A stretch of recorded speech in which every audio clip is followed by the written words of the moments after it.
Ça fait plusieurs semaines que je suis ici à New York et j'ai remarqué énormément de différences dans la façon dont les gens font leurs rencontres. Et il y a une chose que je veux partager avec vous dans cette vidéo aujourd'hui, une chose dans laquelle les Américains et les Américaines sont excellents. Alors je dis pas que tout ce qu'ils font est excellent, mais il y a vraiment une chose pour laquelle ils sont excellents, c'est le fait de briser la glace. Je vais même vous dire, il est très difficile pour moi, en baladant tout seul à New York, en fréquentant différents endroits, de rester tout seul. C'est vraiment difficile parce que les Américains ont cette habitude de briser la glace. Donc je vais vous expliquer dans cette vidéo, à travers 3 petites anecdotes, comment ils s'y prennent et comment vous, du coup, vous pouvez vous inspirer de ça pour réussir à créer vos propres rencontres dans votre quotidien.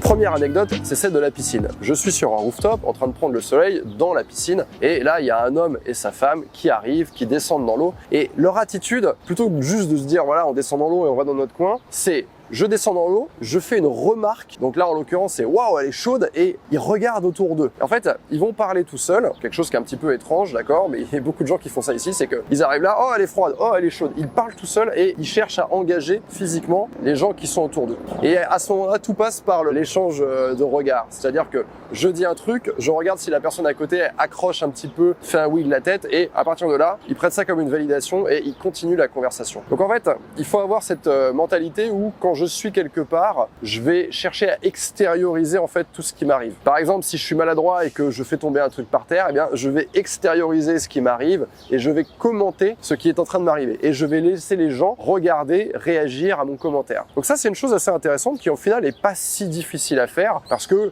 vous pouvez très simplement arriver quelque part et puis faire une remarque sur ce que vous voyez, sur la décoration, sur le bruit, sur la température et du coup, en faire profiter les gens autour et voir qui va avoir envie de vous répondre. C'est comme autant de perches que vous tendez autour de vous en voyant si les gens vont les saisir. Bien sûr, vous allez me dire en quoi ça va m'aider à rencontrer un homme.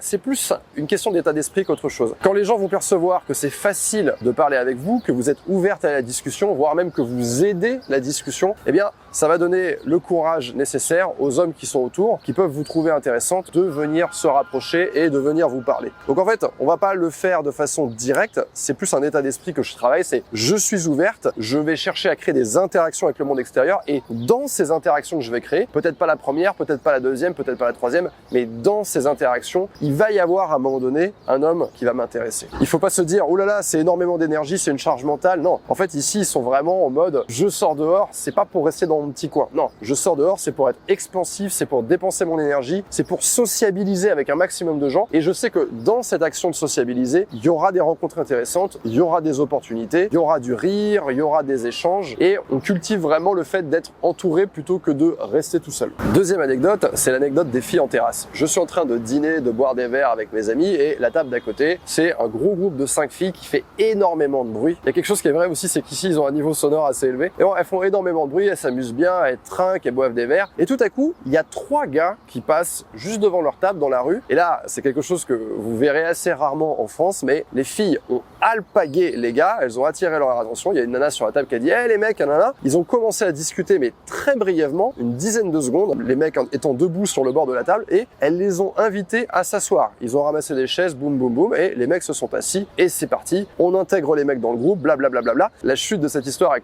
encore plus intéressante, c'est-à-dire que les mecs finalement ne sont restés sur cette table qu'une petite dizaine de minutes. Finalement, après avoir discuté avec ces gars-là, elles se sont rendues compte qu'ils n'étaient pas intéressants et donc elles ont commencé très simplement à se désintéresser d'eux, à parler entre elles, à aller sur leur téléphone et les mecs, ils ont dû partir tout simplement. Et bien que quand je vous raconte ça, vous vous dites peut-être oh là là, mais c'est pas très poli pour les mecs. Effectivement, j'aurais pas eu envie d'être à la place de ces mecs parce qu'ils ont dû repartir une main devant, une main derrière, sans vraiment avoir un véritable échange et se faire la bise et se dire au revoir. Donc il y a un truc un petit peu rude. C'est facile de rentrer, mais c'est difficile de rester. Mais en tout cas, il y a quelque chose que j'aime bien à travers cette anecdote, c'est que ici, les femmes osent énormément. Elles voient des mecs qui leur plaisent plaise physiquement, boum, allez les gars, vous venez avec nous, bam bam bam, oh bah finalement vous nous plaisez pas, allez, on reparle entre nous. Et il n'y a pas de problème. Je pense que bien souvent on se limite parce qu'on se dit mais qu'est-ce qui va se passer si jamais? En fait, qu'est-ce qui va se passer si jamais vous êtes toujours aux commandes de votre vie? Demain, vous parlez à un groupe de mecs dans un bar, les mecs s'installent un petit peu avec vous, qu'est-ce qui va se passer s'ils vous plaisent pas? Bah vous allez leur dire ok les gars, désolé,